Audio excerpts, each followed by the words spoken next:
So let me, somebody sooner or later is going to say, hey, how'd you get involved in feeding folks? So I grew up in a home with a lot of love, but not a lot of food. Not a lot of food at all.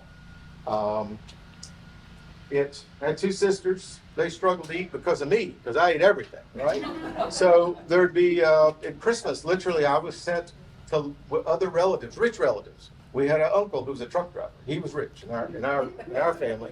And so they would send me into town, Danville, Virginia, so I could eat and so my sisters could eat. And so a couple other things. I can remember my mother saying to me, go out in the backyard. We had an old dilapidated VW van. You all know the image I'm talking about. It was rusting out in the back. And they had this huge weed growing out of it. And she said, go cut that poke salad and we'll put vinegar on it and that'll be dinner. Well, I knew it was a weed. I wasn't gonna hurt her feelings, but so I know a little bit about struggling to get a meal. Here, I'll tell this one real quick. True story. I was like 6 or 7.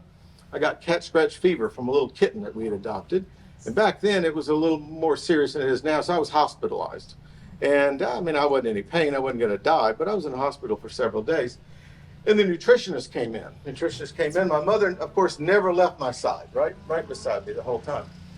So I'm there, and the nutritionist comes in, and she goes, I want to plan your diet, so what kind of meat would you like for breakfast? I go, meat? I can have meat? She's like, sure, bacon, sausage.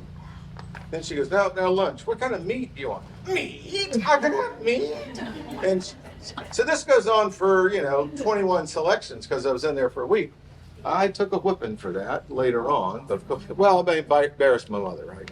She was embarrassed. But I'm just telling you, the very thought of meat was something I just couldn't even imagine. And, I wasn't the worst case. There are lots of kids hungrier than I was. I'm just saying I identify with it pretty easy. So 37 years ago, my wife and I started our pantry. Over the last 3 years, we've been blessed to give away about $25 million worth of food every year. So that's the scale of what we're doing.